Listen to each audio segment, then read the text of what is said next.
Message de Jésus à Gisela, 26 février 2026.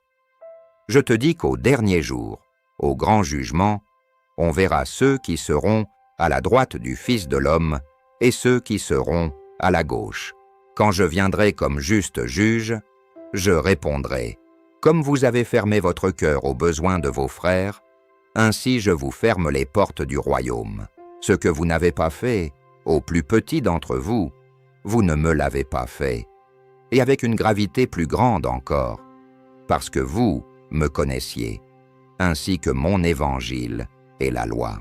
Éloignez-vous de moi, artisans d'iniquité, car est mon frère, celui qui me ressemble. Et vous, sous un masque hypocrite, vous ne me ressemblez pas, étant sans l'amour qui est ma nature.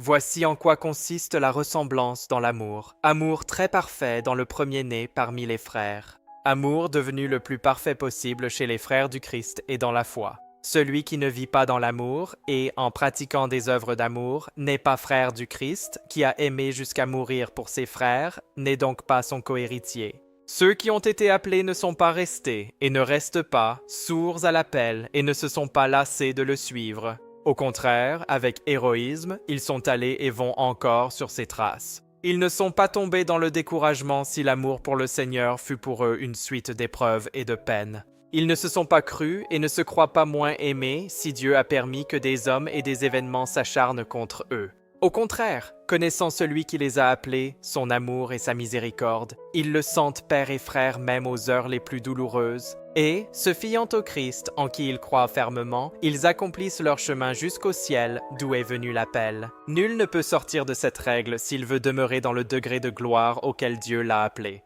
Jésus, homme né de Marie comblé de dons et très aimé du Père, fut un gardien fidèle et énergique dans l'usage juste des dons reçus, comme cela aurait été pour tous les hommes s'ils étaient demeurés innocents et pleins de grâce. Jésus et Marie n'ont pas connu la corruption de la chair, mais, avec la grâce unie à une âme sans tache, ils sont entrés dans le royaume éternel, dans la glorification parfaite. Jésus nous rappelle que chacun de nous sera soumis à deux jugements.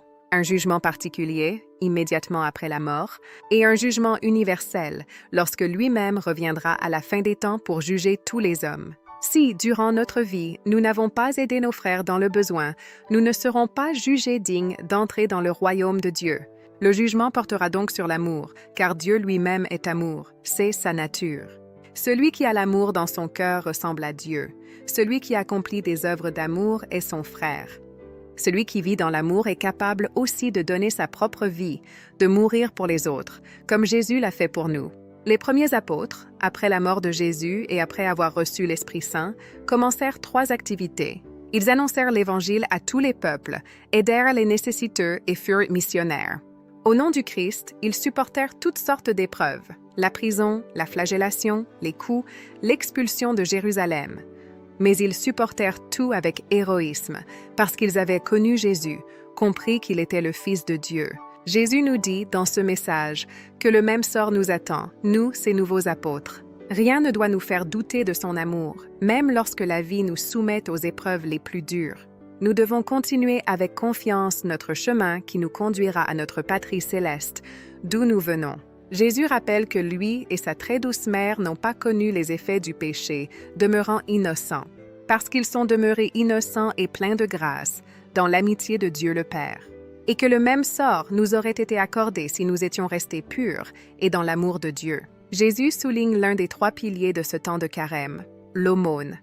Engageons-nous à aider les plus nécessiteux. Ne refusons pas d'apporter une aide matérielle ou spirituelle à ceux qui en ont besoin. Amen.